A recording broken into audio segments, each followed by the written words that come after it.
Donc bonjour à tous, alors on se retrouve aujourd'hui puisque j'avais envie de vous faire avec vous une petite lodi d'enveloppe. Donc j'en ai déjà réalisé une et j'ai énormément apprécié faire tout ça. Donc le principe c'est dans une enveloppe qu'on envoie, on met plein de petits embellissements qu'on a fait maison en fait et que les gens après peuvent réutiliser. Donc on va commencer, on va faire ça ensemble. Du coup on va faire l'enveloppe ensemble et quelques embellissements ensemble. Voilà, donc c'est parti. Donc tout d'abord, pour faire l'enveloppe, moi j'ai utilisé un bloc de papier de chez Action, Natural Beauty.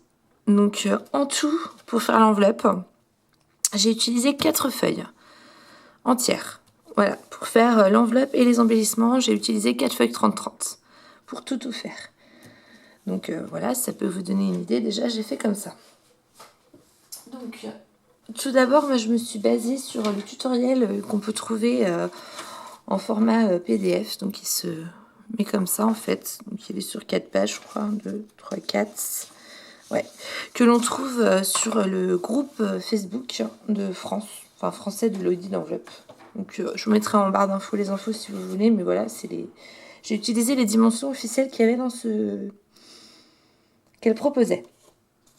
Donc il demande d'avoir 3 éléments en papier. Donc l'arrière de l'enveloppe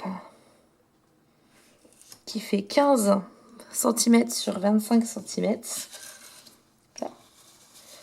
Le devant de l'enveloppe qui fait 21 cm sur 23 cm. Et la pochette de devant qui fait 21 cm sur 10 cm. Donc tout d'abord, avec le premier élément,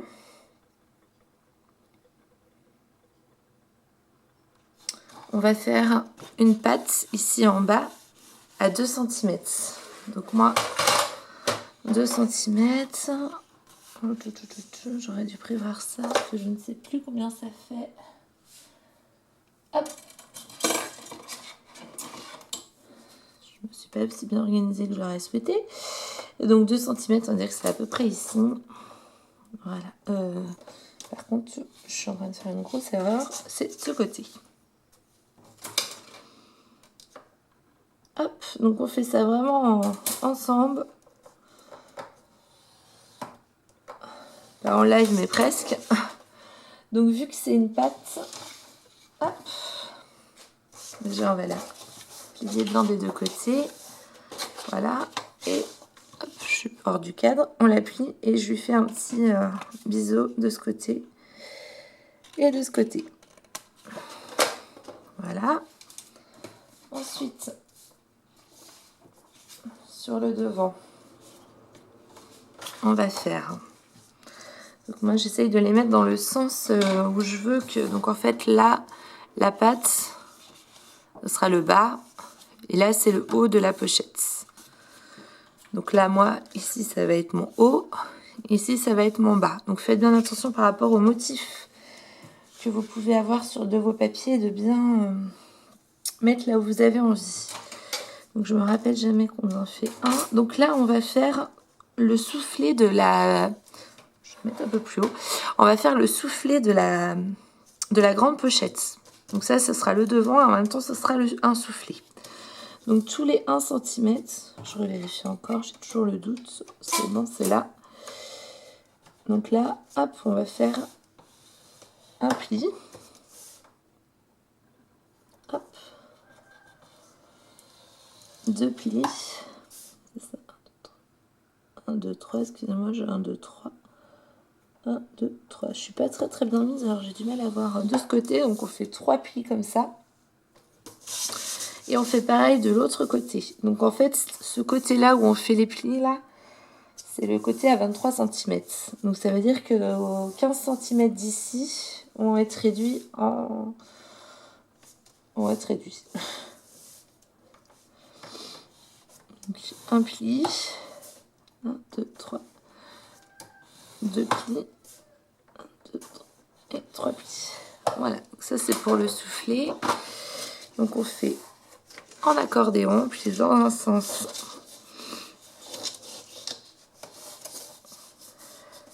dans l'autre et dans l'autre. Voilà, donc on voit déjà le soufflet. Donc ça, ce sera collé. Hop, ce sera collé sur l'arrière de la pochette. On fait un côté. Hop. 2. Je fais plein de bruit. Et 3. Voilà, donc là, on voit, hop, notre soufflet de la grande pochette. Moi, en plus, donc dans le modèle que j'ai trouvé, ils disent de couper à 17 cm du haut pour faire un grand carré ici, en fait. Donc, l'idée est très sympa, mais moi, je préfère faire enrouler, donc je vais vous faire voir. Donc, du coup, je coupe pas tout. Donc, je vais prendre 17 cm en partant du bas quand même. Hop. À peu près ici. Et là, du coup, je vais prendre la moitié. Hop. Je vais prendre la moitié de mon côté intérieur. Je compte pas les soufflets, en fait. Hop, je vais peut-être me mettre droite. Donc, j'ai un petit peu plus de 15 cm parce que normalement, vous devriez avoir 15. Mais moi, j'ai un petit peu plus parce qu'en inch, ça fait pas tout à fait. Mais c'est bien d'avoir un peu plus parce que souvent, on a des choses en 15 cm à mettre dedans et ça rentre pas après. Donc là, je vais faire un peu plus de 7,5. Où est-ce qu'elle est ma marque là? Voilà. Donc là, j'ai mon milieu. Voilà. Je vais enlever celle-là. Voilà. Et donc ici, hop, je vais me remettre au milieu là. Je vais faire un trait. Tac. De ce point-là du milieu jusqu'au point que je viens de faire. Hop. Et ça, je vais le découper.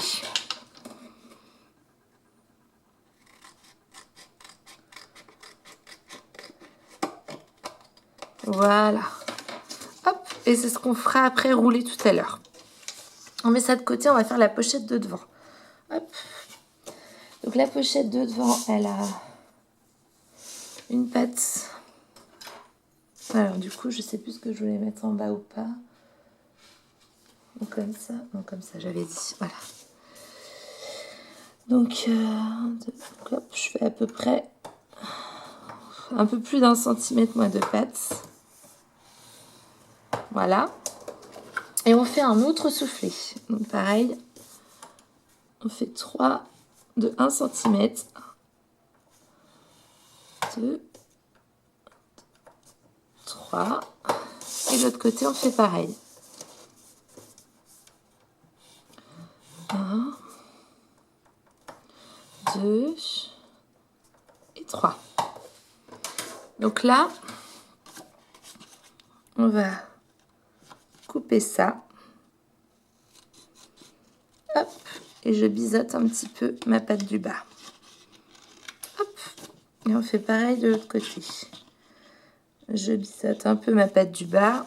J'espère que vous voyez bien parce que la lumière, elle est un peu... J'ai pris du papier clair. Voilà. On a une patte en bas et on a notre soufflet. Hop.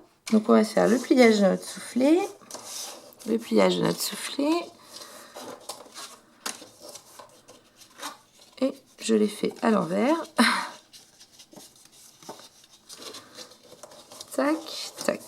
Donc on doit bien avoir la même couleur en fait qui sera collée. Voilà. On a bien notre soufflet. On fait pareil de l'autre côté. Voilà. Et la patte. Voilà. Donc là on a bien notre soufflet. Tac. Donc nos 3 éléments sont prêts. Donc là, je vais vous retrouver dans 2 secondes parce que je vais ancrer tous mes bords et je vous retrouve pour le montage. Voilà, on se retrouve. Donc j'ai ancré tous mes bords de partout et j'en ai profité pour préparer mes zones de collage. D'ailleurs, si vous voulez savoir, j'ai ancré mes bords avec la Distress Victoria Velvet. Voilà. Et donc du coup, on va passer à l'assemblage. Donc on prend l'élément avec le soufflet et la coupure qu'on a fait. On le met à l'envers. On prend le grand élément où on avait fait la pâte de collage. On met du double face sur la pâte de collage. Hop. J'ai du double face qui est tip top. Vraiment, il colle super bien. Mais alors, leur rouleau, voilà. Mais pourtant, il est vraiment génial. Donc, on essaie de se mettre bien au bord de la zone. Voilà, pas trop près non plus pour qu'il y ait de la place pour pouvoir un petit peu manipuler le soufflet aussi. Voilà, super. Voilà. Première chose. Et ensuite, on va coller. Hop. Les soufflets. Donc là aussi, on enlève. Donc moi, je le fais au double face, mais vous pouvez le faire à la colle, à ce que vous voulez, hein, en fonction de comment vous êtes le plus à l'aise et ce que vous avez l'habitude d'utiliser. Il n'y a aucun souci. Hop. Et donc là, on va rabattre l'élément par-dessus. J'aurais peut-être dû faire qu'un côté et l'autre après. C'est pas grave. Alors, c'est pas évident.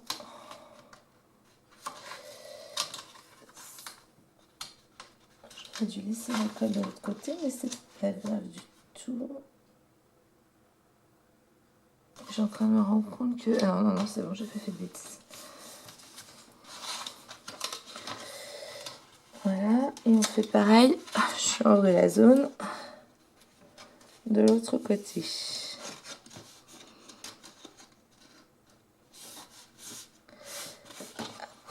Là, je me suis mis un peu trop.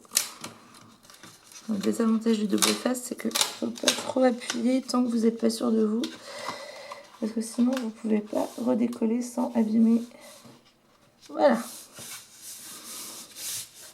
Super. Et voilà, on a fait la base de notre enveloppe. Hop. Et ensuite, on va venir y coller sur le bas le deuxième petit soufflet. Ok. Donc là, ce que je vais faire, c'est que je vais enlever ça d'abord. Je suis plus dans la zone. Vous allez rien voir, ça n'a pas d'intérêt. En même temps, j'enlève du double face, il n'y a pas grand chose à voir. Hop. Donc là, je mets bien comme ça. Je commence à rabattre là où c'est décollé. J'enlève en bas. Hop. Et là, on se place dans le bas de l'enveloppe. Voilà. Et voilà.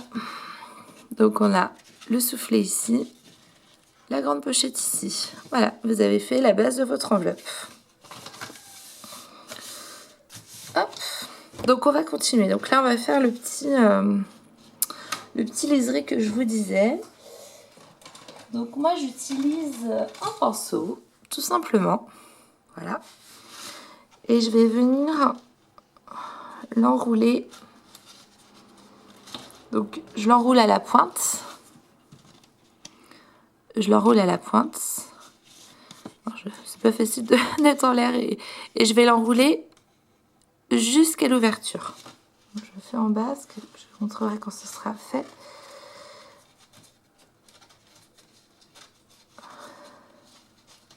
Oh, ben, je ne l'ai pas bien enroulé, donc il faut bien le mettre au départ. Voilà. Et on enroule.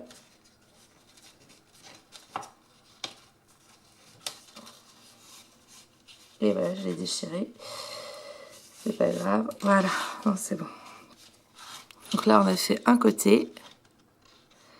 Donc je l'ai déchiré un petit peu, mais il y aura une fleur qui cachera, donc ça se verra pas. Mais faites vraiment, allez-y délicatement, parce que le papier, en plus, il est un peu dur. Voilà. Donc on a fait la première. Voilà, le premier côté, et je fais pareil avec le deuxième côté. Il faudrait presque mouiller le papier, en fait, je pense, pour que ça déchire pas. on va y arriver quand même. Voilà. Hop.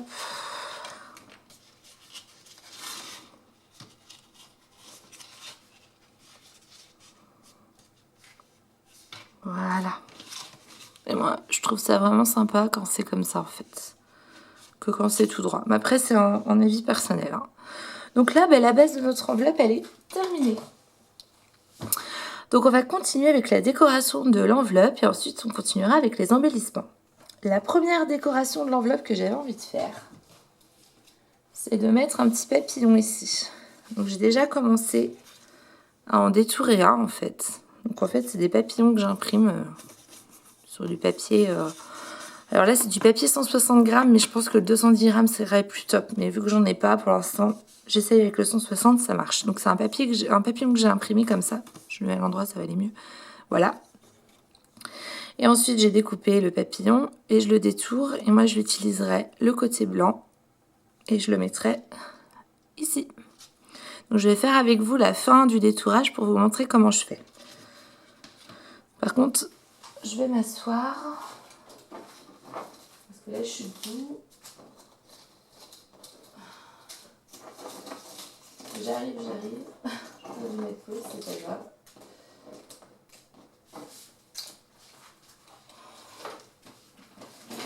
Donc, pour détourer, j'espère que vous allez bien voir. Moi, j'utilise un cutter de précision comme ça de chez Fiskars. Et vraiment, il est tip top, il est super à prendre en main. Enfin, moi, hop. Je sais pas si vous allez voir. De chez Fiskars. Et voilà, donc il a sa petite pointe comme ça. Il se tient en main comme ceci.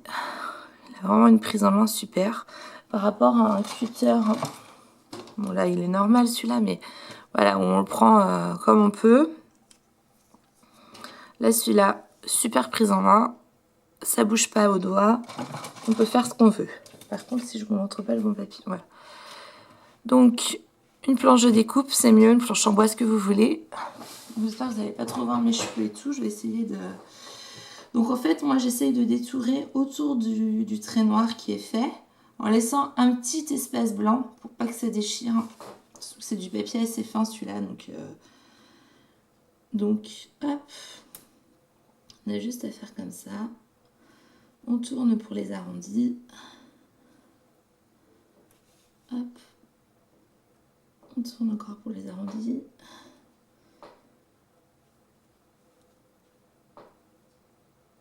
Alors, je suis assez concentrée. Si je parle pas trop. Voilà. Et voilà, et on continue comme ça toute la découpe qu'on a envie de découper. Donc moi, j'utilise cette méthode parce que j'ai pas de machine de découpe. Et quand on a envie d'avoir quand même des choses, on se débrouille, on trouve des solutions. Et du coup, c'est tip top. Même si on a une machine de découpe, en même temps, on n'a pas toujours les formats ou les motifs que l'on souhaite. Donc ça peut être une très très bonne alternative. C'est pareil, quand on commence en scrap, on n'a pas forcément envie d'investir au début dans une machine de découpe. Il y a autre chose à acheter. J'espère que vous ne voyez pas que mes cheveux, parce que je vois pas le retour caméra.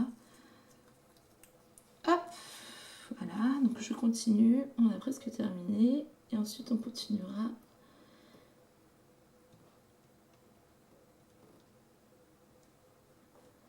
Donc, il faut être assez précis, assez concentré déjà pour ne pas faire d'erreur. Là, je vais en faire une. Et puis aussi pour ne pas se couper. Donc si vous avez des enfants en bas âge, faites pas ça quand ils sont à côté de vous, parce que je peux vous dire que au niveau concentration, c'est pas forcément l'idéal et vous pouvez vous blesser, en plus faire des grosses erreurs et c'est dommage quoi. Donc essayez de... Voilà, moi je préfère faire ça tranquillement. J'avais déjà commencé parce que c'est assez long quand même à réaliser, mais j'avais envie de vous montrer aussi comment je faisais, donc c'est pour ça que j'en avais laissé un petit peu pour vous montrer. Et en fait, toute l'enveloppe, je vais un peu vous la présenter comme ceci. Il y a des choses que j'ai réalisées à l'avance, pour pas non plus que ça dure une plombe. Je saurais pas quoi vous dire après, parce que je suis toujours admirative des youtubeurs ou youtubeuses, ou peu importe, qui arrivent à combler et à parler pendant très longtemps dans leurs vidéos. Donc voilà, donc ça j'ai terminé. Hop. Et du coup, ce sera le premier embellissement. On collera tout à l'heure. Hop, premier embellissement de notre enveloppe. Ok, hop. Après, il y a des petits papillons, mais je les ai déjà réalisés, hein, qu'on collera sur... Donc, hop, j'ai réalisé des petits papillons comme ça. Voilà. Donc, je les ai faits en tamponnant mon tampon de chez Florilège. Joli papillon. Je sais pas s'il va vouloir se mettre.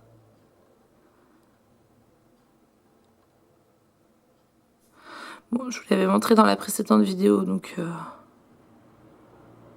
voilà. Joli papillon. Et j'aurais dû les sortir. J'ai également perforé un autre papillon dans le papier. Et j'ai rajouté des petites... Donc ça ira également sur l'enveloppe. J'en mettrai un par ici. Un par ici, je pense. Et les papillons, je mettrai de la tulle en dessous. On le fera ensemble tout à l'heure. Donc on va faire un autre embellissement. Donc comme je le disais avant que je n'ai plus de batterie, je repars. On va donc faire maintenant une fleur pour rajouter. Donc ça va être ce style de fleur là. Voilà, j'en ai fait une en modèle, mais on va en faire une avec le papier. Donc moi j'utilise en fait un gabarit de fleurs de chez Action. C'est des fleurs plates en fait qui sont vendues en pot. C'est des pots comme ça. Hop, là j'ai mis des trucs dedans, mais c'est des pots comme ça où il y a des fleurs dedans. Et donc j'ai gardé un gabarit et c'est avec ça que je fais mes roses. Mais si on n'a pas de gabarit de fleurs, là je vais y arriver, on peut utiliser aussi ça. Donc je l'utilise aussi et ça fait des fleurs un petit peu plus grosses. Donc là c'est ce gabarit là c'est ce gabarit là. Voilà. Donc on va la terminer ensemble parce que moi j'ai commencé à la préparer. Donc en fait, moi j'ai juste... Donc je prends mon gabarit. Hop, on fait le tour en crayon à papier. Hop, tout simplement. Donc moi j'essaye de faire le crayon à papier sur le côté de la feuille qui se verra le moins en fait, même si on efface. Donc voilà, là, hop, vous voyez, j'ai fait mon gabarit et en fait moi j'utiliserai ce côté-là du papier. Donc je vais détourer au ciseau. Hop, ça me met de côté. Donc tout simplement, hop, on détourne au ciseau. Ça n'a pas la peine d'être non plus trop précis, hein. C'est une fleur, les fleurs c'est pas forcément parfait. Hop, tout simplement. Parce que comme je vous le disais avec le papillon, moi j'ai pas de die, j'ai pas de machine de découpe. Donc ben, on se débrouille avec les systèmes D. Hop, pour pouvoir réaliser quand même des choses. Puis je vous montrerai après une autre façon de faire des mini fleurs avec ce même système mais avec perforatrice. Donc quand j'ai fini, j'essaie de gommer un peu au crayon. Un peu gommer, hop. Les traits. Voilà. Donc j'ai ma fleur de prête. Vous voyez, on dirait que c'est une fleur découpée. Donc moi je vais l'ancrer. Donc j'utilise toujours la même couleur d'encre que j'ai utilisée tout au long du projet de mon enveloppe Le Lady. Je continue toujours avec la même. Ça permet d'avoir une petite cohérence. De toute façon les papiers déjà sont de la même collection. Donc forcément que ça a une cohérence de couleur. Pardon, j'espère que je fais pas trop de bruit avec l'ancrage. C'est C'est toujours très agréable. Voilà. Et du coup, je vais pas vous montrer en entier comment on fait la fleur. En fait, moi, j'ai déjà fait toute une partie, il reste juste la dernière. Je vous mettrai en barre d'infos. Il en existe plein des tutos de fleurs de filles qui sont très douées, beaucoup plus douées que moi pour présenter ça. Je finis juste de l'embosser un peu. Donc moi, j'utilise un tapis de souris pour l'embossage que je mets à l'envers. J'ai pas de stylet, donc j'utilise les bouts des crayons que j'ai. Donc voilà, ça c'est un pinceau à maquillage, j'utilise le bout. Là c'est un feutre et là c'est un pinceau normal. Voilà. On n'est pas obligé d'acheter. Moi je débute dans le scrap.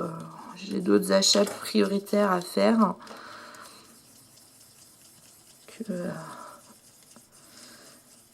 que les stylos d'embossage. Donc là, je vais former un peu les pétales de la rose. Vous voyez là, hop, elles sont un petit peu retournées. Donc j'utilise la pointe de mon pinceau et j'enroule autour. Hop, tout simplement. Voilà. Et voilà. Tac. Hop. Un petit coup de pistolet à colle. Hop là. Et on met au centre pour former le reste de la fleur. Voilà. Tout simplement, ma fleur est formée. Et elle ira compléter mon enveloppe dans son centre. Donc voilà. Donc on va continuer maintenant. Hop, voilà. Donc pour l'enveloppe, c'est pratiquement terminé au niveau de son embellissement, mais on va continuer un petit peu les petits accessoires et les petits trucs qu'on va mettre dedans. Donc je vous retrouve avec le premier petit accessoire qu'on va faire, ça va être des pompons. Je vous dis